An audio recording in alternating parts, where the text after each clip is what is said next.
Welcome, and thank you for joining us for Sunday service at the Center for Spiritual Living Denver. Whether you're here in person or tuning in from afar, we're grateful to share this sacred time with you. We are a loving, prospering, and inclusive community in the heart of Denver. Our services are held in a hybrid format at the historic Grant Avenue Community Center and Sacred Place, located at 216 South Grant Street. At CSL Denver, all are welcome. We are a place, a space, and a face of love.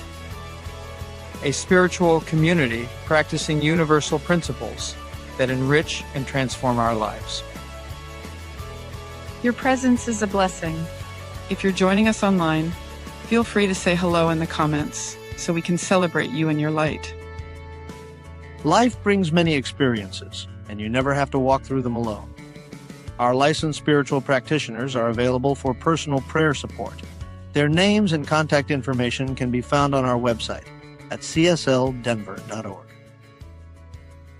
You may also email prayer requests to info@csldenver.org.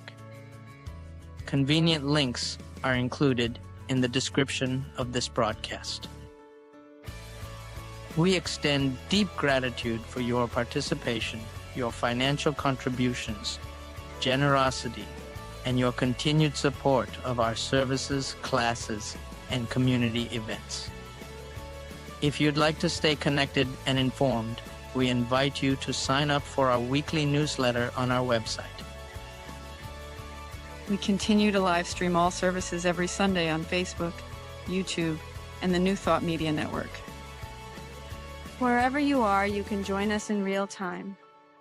Thank you for your precious attention and for being part of this beloved community. Now, take a breath, open your heart, and prepare for an experience of inspiration and spiritual nourishment.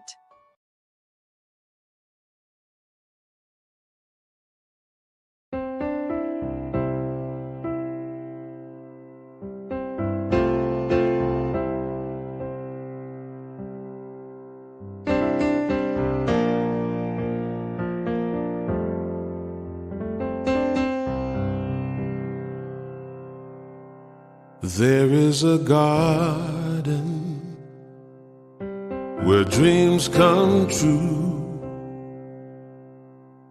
a beautiful garden where God's grace blooms. There is a garden where everything grows, a beautiful garden where love is sown. And in this place of light and love, you can have anything that you're dreaming of. There is a garden where dreams come true, a beautiful garden. That garden is you.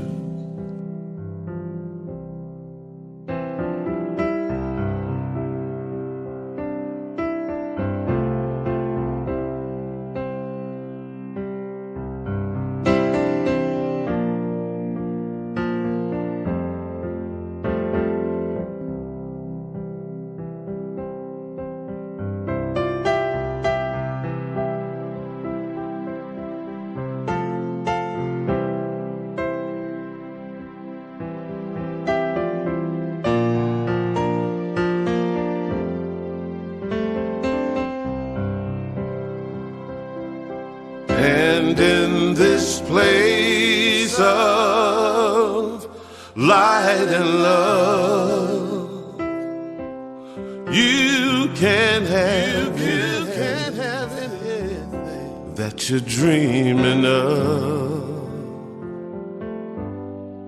There is a garden where dreams come true, a beautiful garden that garden is you. Such a beautiful garden. That garden is you.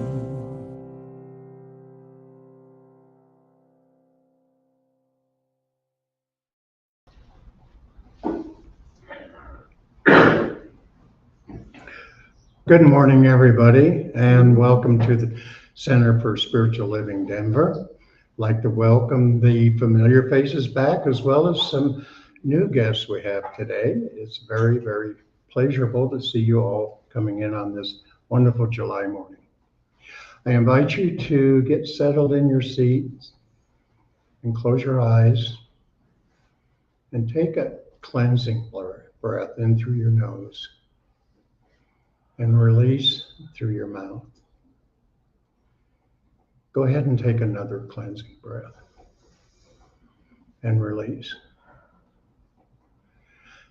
And in the moment of these cleansing breaths, know that there is the one power, the one presence, the one divine spirit that is in, through, and around each and every one of us. That divine spirit is guiding us, comforting us, sheltering us, and allowing us to be me. And as we move through this service, allow yourself to be me. Allow yourself to absorb the wonderful wisdom of Reverend Elzia, the words of my reading, the music of Susan Clark, just the consciousness and the love of this Center for Spiritual Living Denver. And we know that we are blessed, as well as all are blessed, who create the understanding of spirituality and consciousness in their own lives, whether they're in a synagogue, a temple, a mosque, out in nature, or simply at home sitting in your chair, getting ready for the next sporting event. And so as we move through this service, we express our gratitude for the presence of the power and the power of the one. And so it is. And our theme for the July, and July is the best month of the year. It's my birth month. So as we move through July, we're moving through, the theme is embracing our wholeness. And today's talk is honoring and loving all of myself. Honoring all of myself is really alignment, recognizing that your whole inner world, your thoughts, your feelings, your past and desires, and also events, the parts even that you've disowned, belong to the same divine presence, and therefore can be redeemed and not rejected. What you're experiencing is not proof that you're bad or evil. It's material to understand and to transform. The presence in you doesn't condemn, it restores. If you practice focusing on wholeness, you begin to change what you experience from the inside. You accept yourself as you are, and you grow. Instead of treating the misdeeds as a flaw, treat them as a teacher. Turn from the story that you're disgraceful and return to the truth that you are inherently worthy. You don't have to be perfect to be spiritual. You learn through consciousness. Even your shadow or painful memories can become fuel for greater understanding when met with love rather than denial. One way to affirm this thinking is to practice affirmations, such as, I honor every part of me. I am safe to be whole. I release judgment and return to the recognition of change. And from our founder, Ernest Holmes, we have within us a power that is greater than anything we shall ever contact in the outer. And now let's go ahead and move to our song for today. Susan Clark is our musician for the month of July, and she's singing a Jami Lula song titled, You're Perfect. Hello, CSL Denver. Susan Clark with you to provide some music for your service. Hope everybody's doing great. I picked out one of my favorite Jami Lula songs to sing for you. And I know Jami has a special place in his heart for CSL Denver, and he's visited you several times. I hope you enjoy my version of his very beautiful song called Perfect.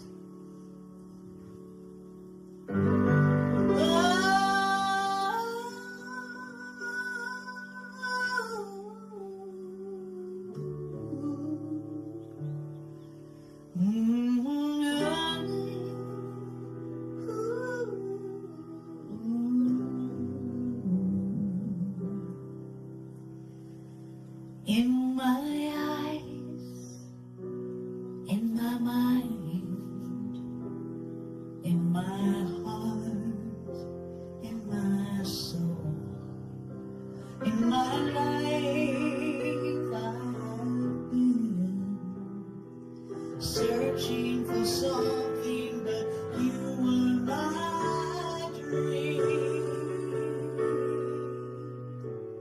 You're perfect, you're golden, you're light, you're love. You're perfect, you're golden, you're my light, my love. When I breathe, when I swallow, caress, I feel. When I listen, I hear the most beautiful music out of nowhere. You're perfect, you're golden, you're light, you're love. You're perfect, you're golden, you're my light, my love. Lighty-di-di-di, lighty-di-di-di, lighty-di-di-di-di, and all the angels sing. Lighty-di-di-di, lighty-di-di-di, lighty-di-di-di. When I'm sad and dark, shallow and in doubt, when I'm trying my best to put one foot in front of the other, you're perfect, you're golden, you're the light of my life, you're my love from forever. In your reflection, I'm perfect. So I'll keep looking at you to keep witnessing my perfection in you. As me, and all the angels hear them sing. Lighty-di-di-di, lighty-di-di-di, lighty-di-di-di-di. Can you hear them now? Lighty-di-di-di, lighty-di-di-di, lighty-di-di-di-di.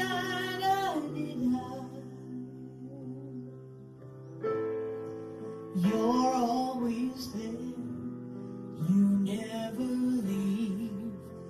You're holding me, you set me free. Your guiding light, your empathy, your confidence to express in and out and through me.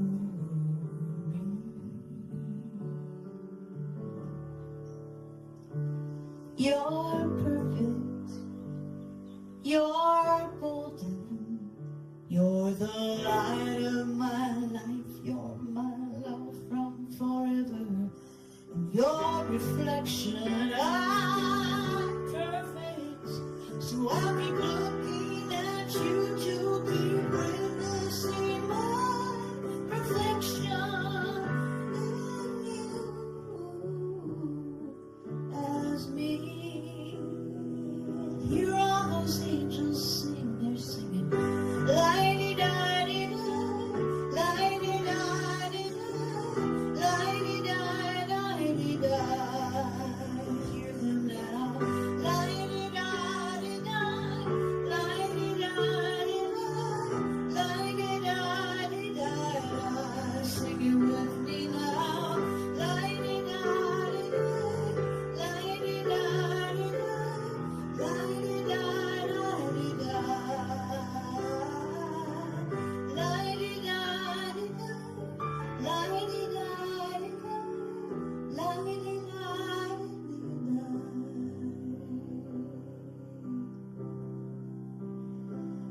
You're perfect, you're golden, you're light, you're love.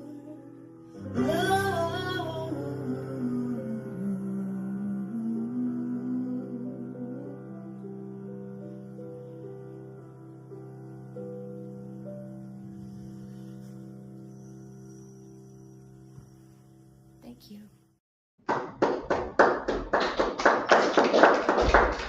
Good morning, good morning, good morning. Thank you, Susan, for that perfect song of perfection. Because we know that it's an unfolding and ever occurring theme in all of our lives. And I just want to first and foremost say, welcome to CSL Denver, a place, a space, and a face of love, spiritual community teaching ancient wisdom and applying universal principles to empower our lives and the lives of others. And what a great time to have that on our hearts as we step into the month of July, and we have the Declaration of Independence celebration yesterday on the 4th, that in my mind speaks to wholeness. It was a idea that was founded of wholeness, to understand and realize that all people are created equal under the eyes of God.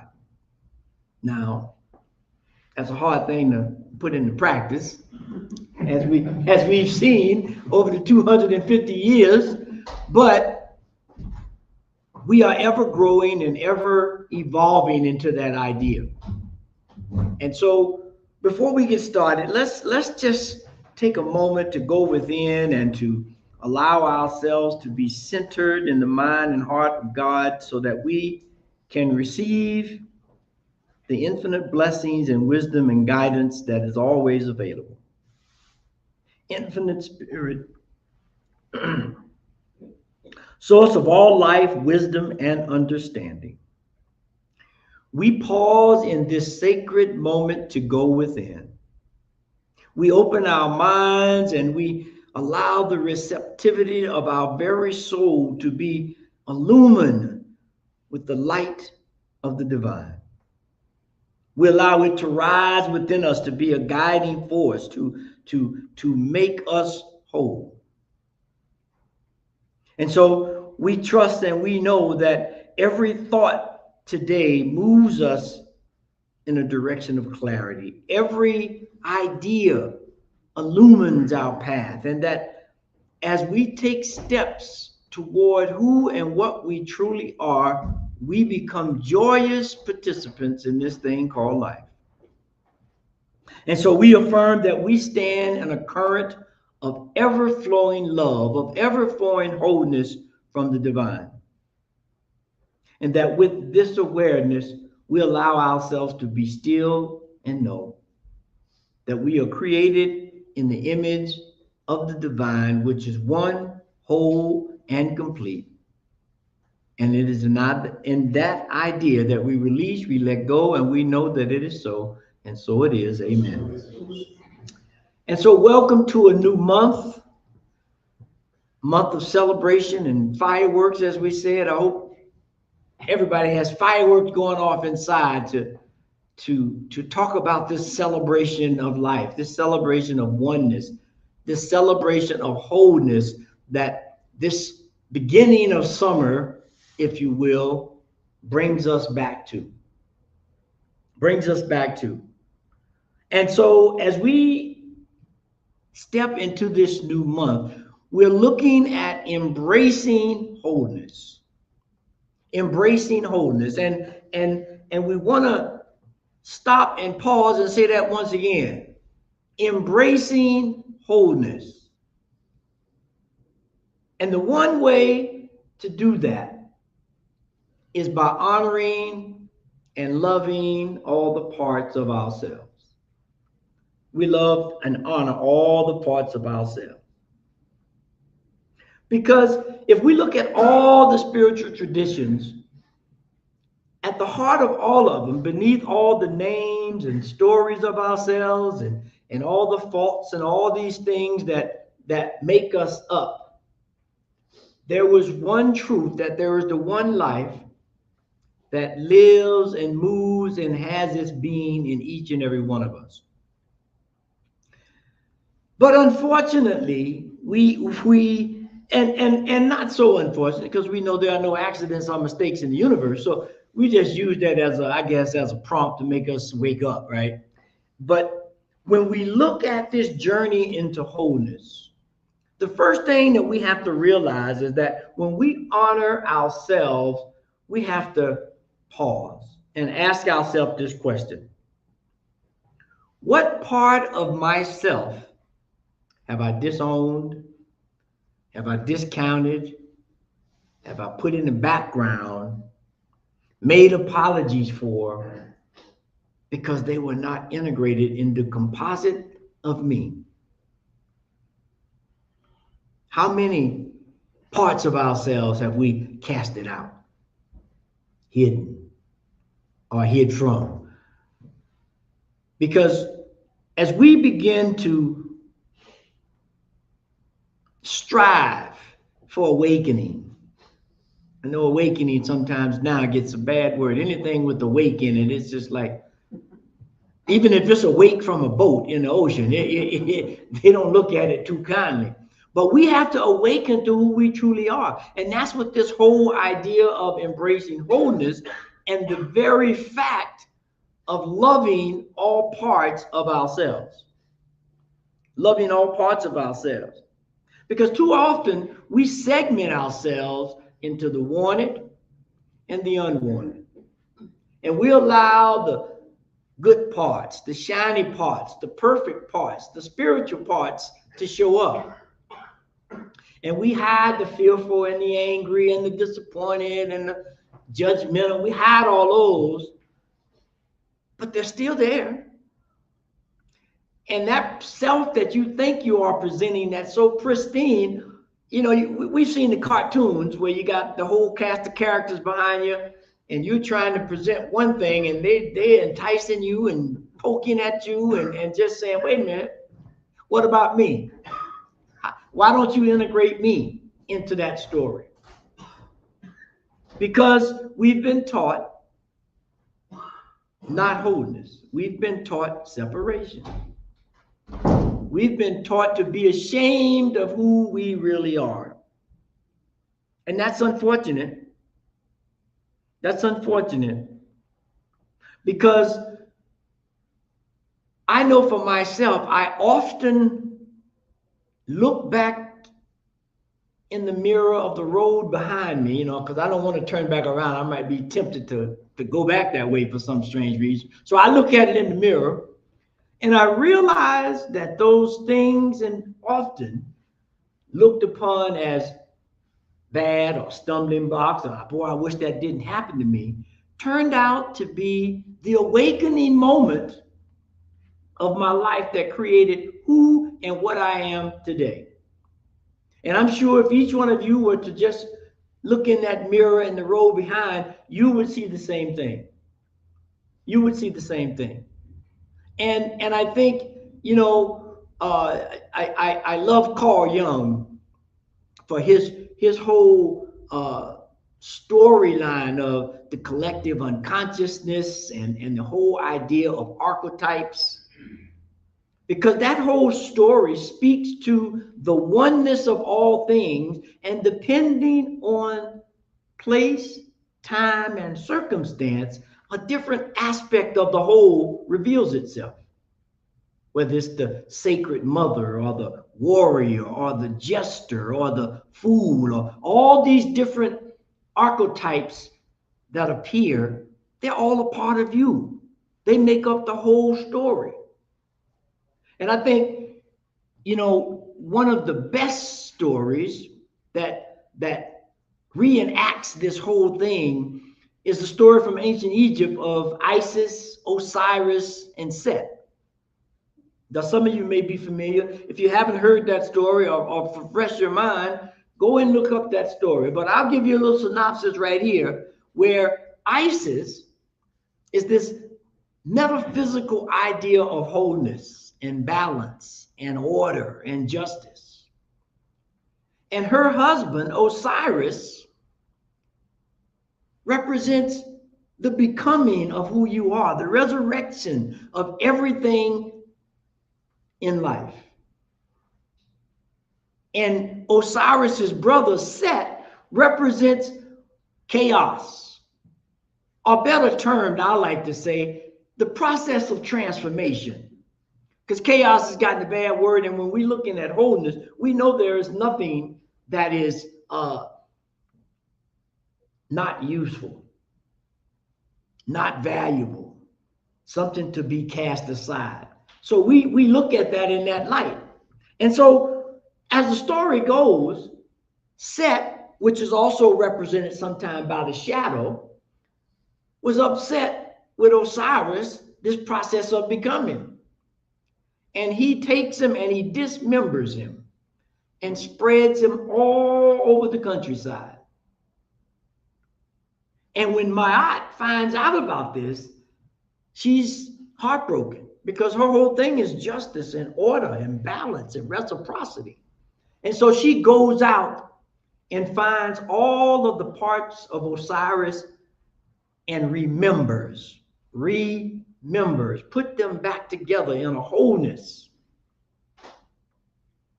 And from that, we have this story of Osiris who goes through the underworld or goes through the death process and becomes resurrected whole. How many of us need a resurrection into wholeness? We've casted away so many parts and spread them so far and wide that we can hardly stand. We need to be remembered. We need to be resurrected and step back into this process of becoming. Now, Joseph Campbell says this, and we know Joseph was steeped into archetypes and those things. And so when we look at what Joseph Campbell said this: the privilege of a lifetime is being who you are.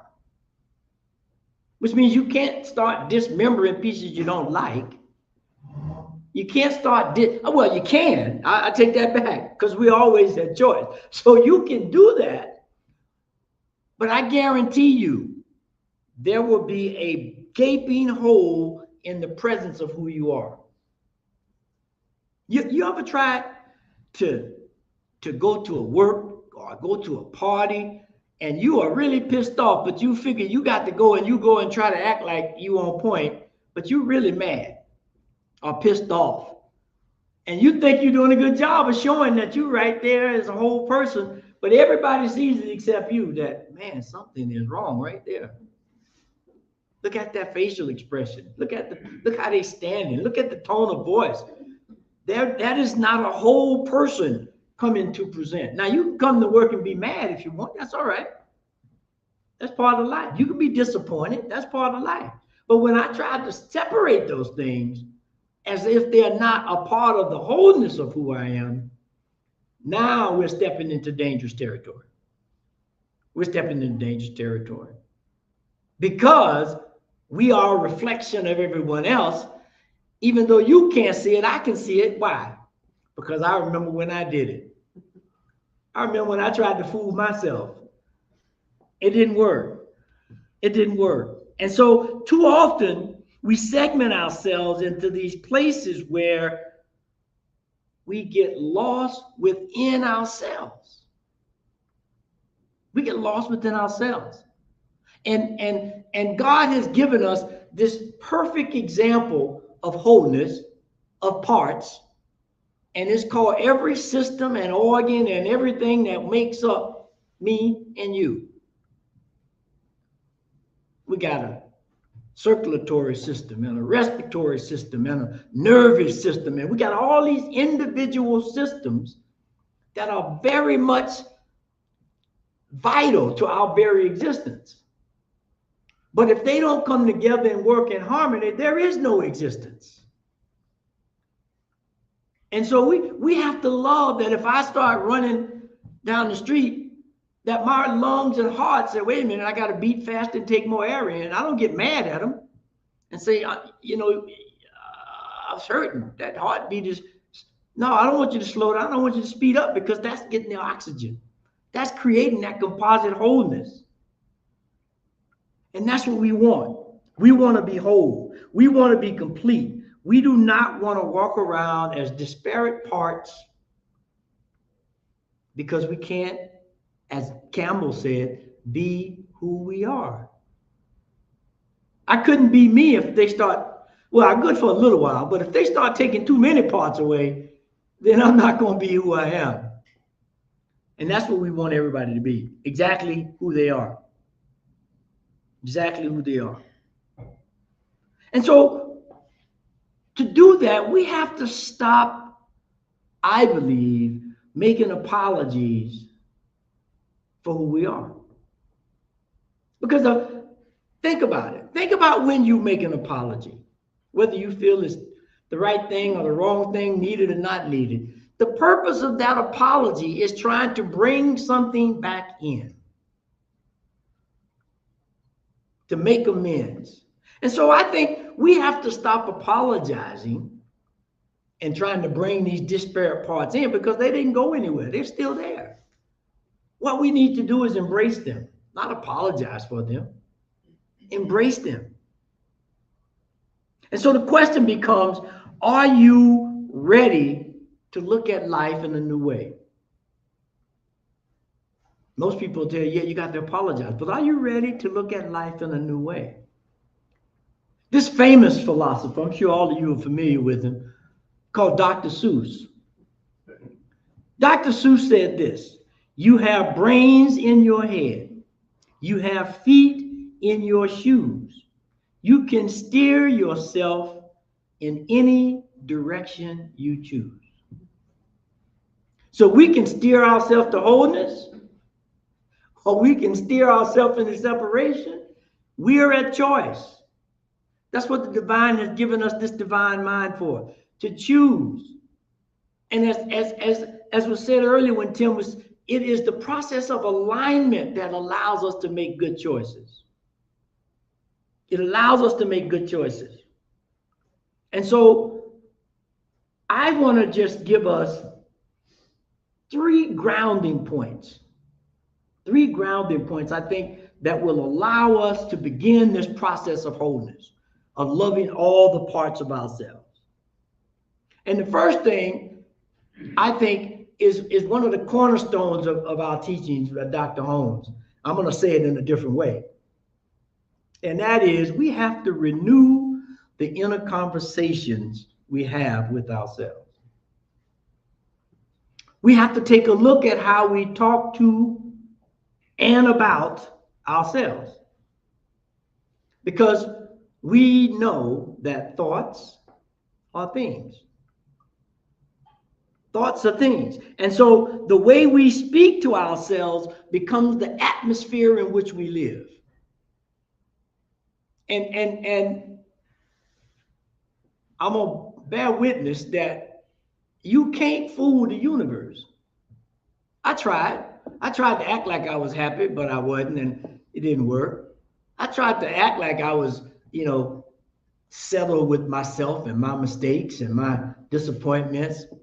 Didn't work. You cannot hide from yourself. And so it begins to create this atmosphere. And so if our inner language is judgment and condemnation and fearfulness, that's what's going to outpicture in our lives. Happens not just to me, it happens to everybody. And so, again, we have to have that inner conversation. We have to pick that mirror up and look and figure out, who do I want to be in this moment? What part of myself have I casted out that I need to embrace in love? And when we can do that, this whole being, your whole being, becomes a sanctuary of compassion, a sanctuary of remembering who you are and embracing all the parts so that you can stand taller and speak clearer and smile broader, because we know who we are. We know who we are.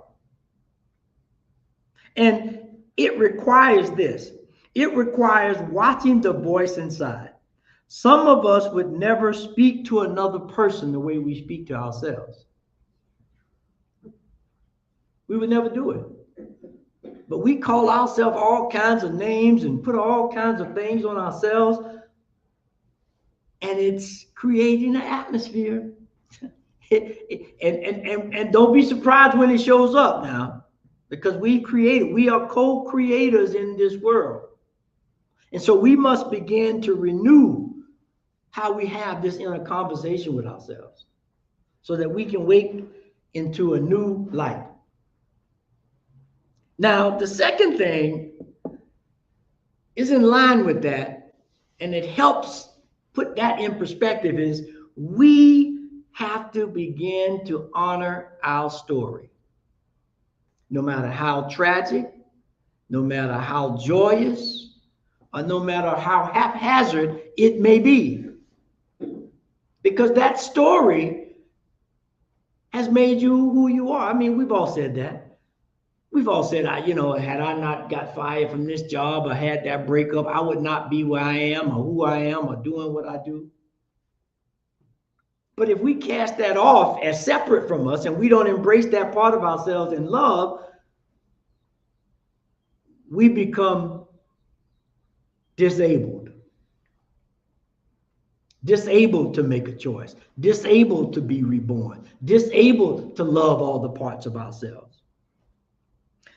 Life scatters everything to the winds. It's the nature of the universe. But there's that process of remembering. There's the process of allowing all of the grief and all of the mishaps and all those things to go out, experience, and come back like the prodigal son. Each one of those are prodigal son in the composite of you. They had to go out and realize, if you've never experience grief, it's very difficult to experience joy. They're two sides of a coin. They need to be embraced, not separated. So when we can do that and begin to look at life in a new way and embrace that, it becomes easier and easier to honor ourselves and to honor who and what we are. And gather these pieces that appear to be lost and put them back together. Yeah, how many people here love jigsaw puzzles? Well, that's what we're doing. We're trying to imagine that vision, that picture on the box, and look at all these pieces and put it back together so we can see that glorious image of who and what we are. Now, if you start stepping up to the 1,000 pieces and the 2,000 piece puzzles, boy, you got to get its own table. You got to spread them out wide, and it takes time. You just put it there. Sometimes you walk by, you get 3, 4 pieces. Sometimes you walk by and you ask yourself, why am I doing this? But sooner or later, you get into a rhythm. You align yourself with that image, and you bit by bit put that puzzle together. And I know for me, and I would imagine it might be the same for others, sometimes I walk by for days, maybe weeks, looking at it, and nothing's happening. I'm getting frustrated. So I go on the other side of the table, or I stand, I sit, and then I see one piece, and I put that one piece in, several pieces just fall right into place. There was a part over there that I was ignoring for whatever reason. That's what we do to ourselves. But when we can look at life and understand that this process of wholeness is loving all the parts, then we begin to put the puzzle together. We begin to see the image. We begin to step into the essence of who we are. Of who we are. Desmond Tutu said this: your story is your power. Your story is your power. So when you discard that story, when you don't allow that story to arise, we're missing something. Who wants to go to a movie without a plot? There's never been a movie without there's always appearing to be an antagonist or protagonist in a movie or a book. Right? They're trying to figure out, they're doing that dance that we do every day with ourselves. We're each a story, and that story is powerful because of all the parts in it. All the parts in it.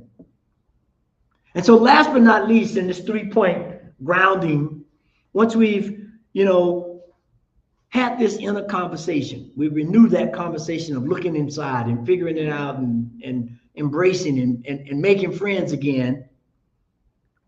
And then we begin to honor our story.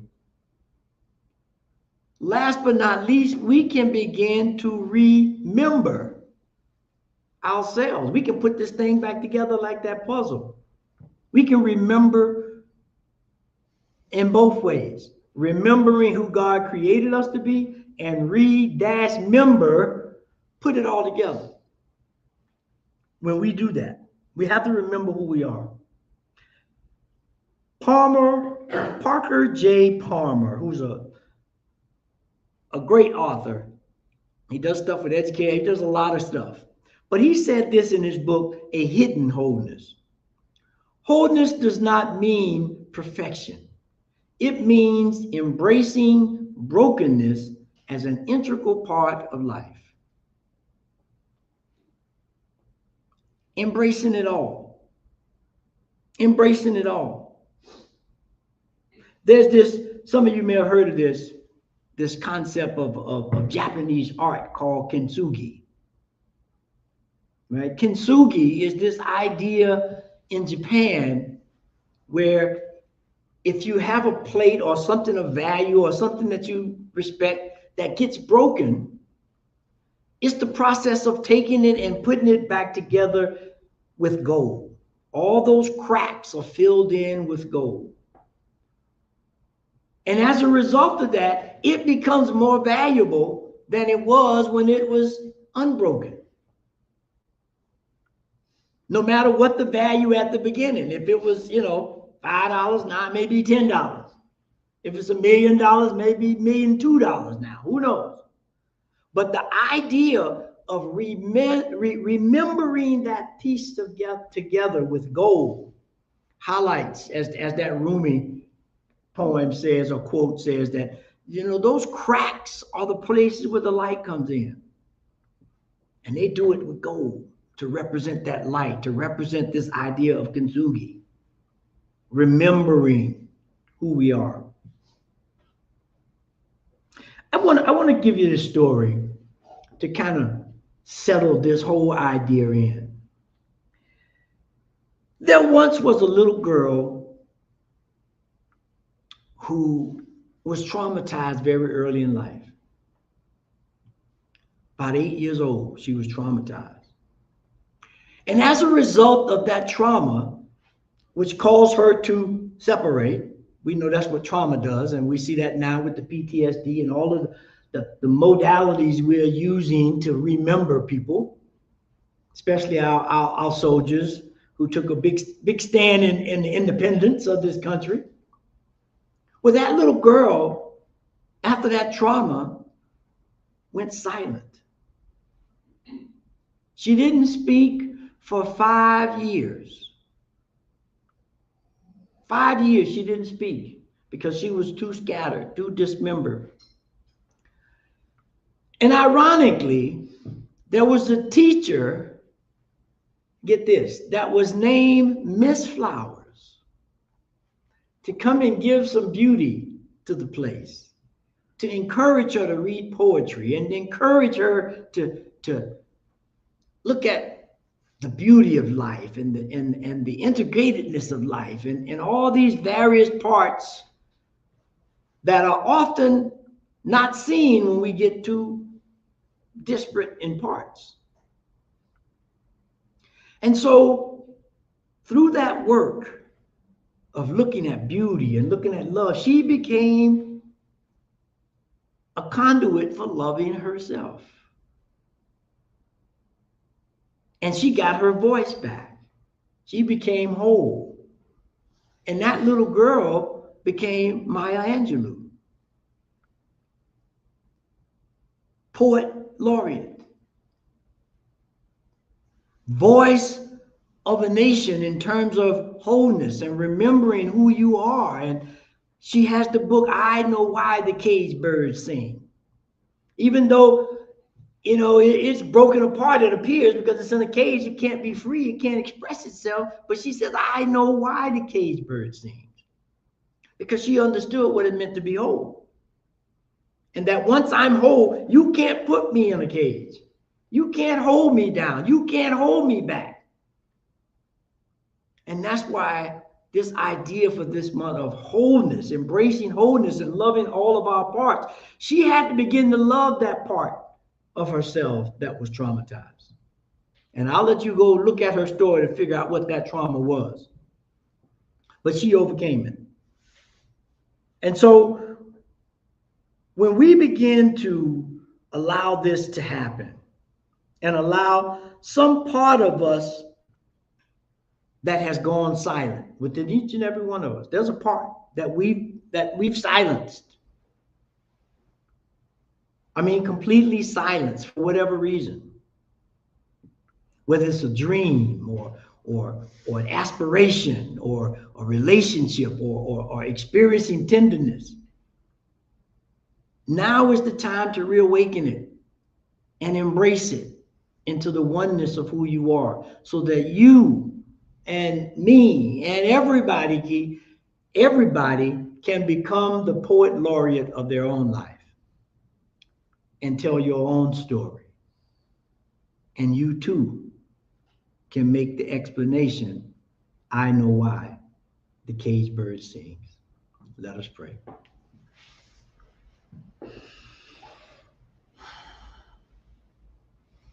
Dear Mother, Father God,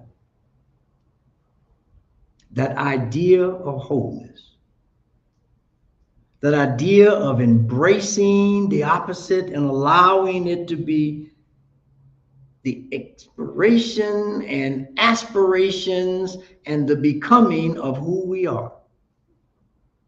The process of renewal and resurrection and rising from the ashes to allow the oneness to be revealed. We know that as the divine mind of infinite intelligence moves and has its way with us, we too are reminded that we have that same ability for creation and for joining things together and for allowing people to really, really say yes to life. Yes to all its parts. Yes to the things we like, to the things we don't like, but remembering that there is oneness in the universe. And so in that idea of oneness, we step into a whole new way of seeing the world, of acting, of being. And so I know right here, right now, for all of us in this room, that's those online and those who may listen to this later, I know we are awakening to the oneness of who we are. And we are love-ing. Love-ing. That's a process of embracing all the parts of ourselves so that we can stand tall in the service of the divine, to be a mirror to others, to embrace ourselves and to see what it means to be whole. And so it is in that wholeness, that understanding that all things work together for the good of God, that we give thanks, that we give praise, and that we allow ourselves to surrender into this idea of oneness. And it is in that idea that I release this prayer into a law that is always working to elevate us to our highest being and to allow us to be exactly what we were created to be. And that is divine emanations of the Most High God. And so I release, I let go, and I know that it is so. And so it is. Amen. So it is. And so it is. Amen. And thank you. Thank you. Now it's that time for sacred giving. We love, well, no, it's not. I told a story. It's called to actions because we got to do that. Because we don't practice this stuff, ain't nothing happening. So there are 3 call to actions for this week. The first one is a mirror blessing. Each morning, look into the mirror and say, I honor and love all of myself. The one life is living as me now. You can do one or all of these. Then remembering who you are, choose one part of yourself you have rejected and write in a compassionate letter to that part of yourself. And the third thing is return to simplicity. Spend 10 minutes in silence without fixing, improving, or analyzing yourself. Simply breathe and be. And you'll be able to find these on the website. We post these on the website every Sunday. So if you didn't get a chance to take a picture or a screenshot or whatever it is we're doing, they'll be there.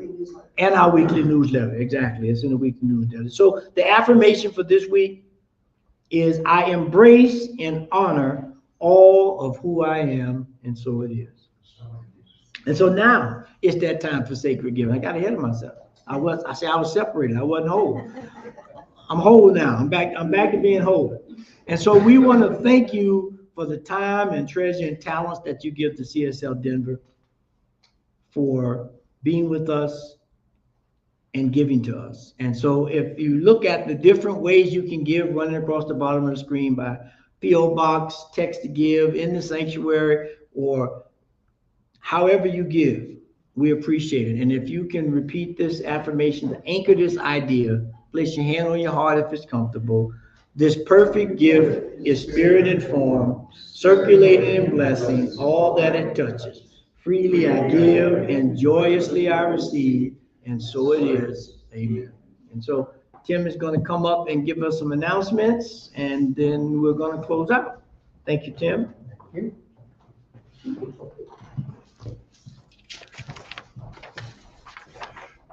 Okay, we do have the July and August Science of Mind magazines over on the table. They are $10 for the 2-month issue.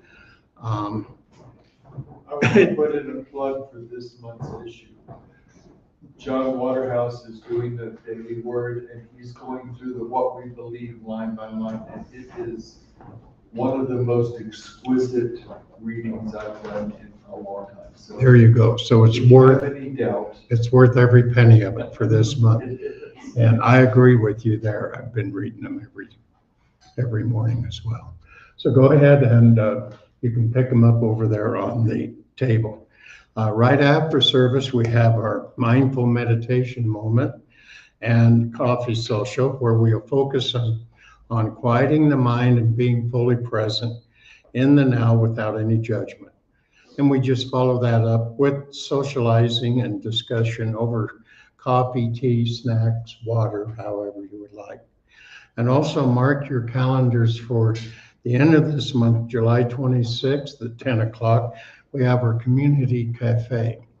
We disband with our normal service, and one of our practitioners or Reverend Elzia brings a presentation in, and we also bring a potluck, which we don't broadcast, and it's just kind of everybody participates. It's really actually an enriching program that we've started. And this month, it's going to be prayer beads as a technology for the soul. And Reverend Elzia is going to be presenting it, and we're going to be making our own prayer beads this month. So please join us for that. At the back of the room, we have our curiosity corner. It's a lot of books, and there's some mandalas there and other things. And we have a bargain basement on the right side where everything's $1. And on the left table, everything is priced as marked. And there's CDs, there's DVDs. There's a lot of information. There's some Ernest Holmes books there as well. So go ahead and browse that after service. And there's a place that you can just make your change on the table. And we are blessed to have New Thought Media Network, and Diego is our Sunday service producer. So we invite you to go to www.ntmedia.org. That's www.ntmedia.org. Check out what they have. They have over 40 hours of weekly broadcast. And we are truly blessed by everyone who's chosen to support Center for Spiritual Living Denver by showing up on Sundays and watching our services online. We know as we move through the rest of this year that the Divine Beloved is guiding and loving each and every one of us. And we thank you for joining us. Now let us go ahead and close out with Denise Rosier singing Love is Everything. Thank you. It's a power that moves like the mighty seas, a peace that brings wars to cease. It's the voice that calls us into being. Can you hear it? Can you hear it? It's the joy that makes a songbird sing.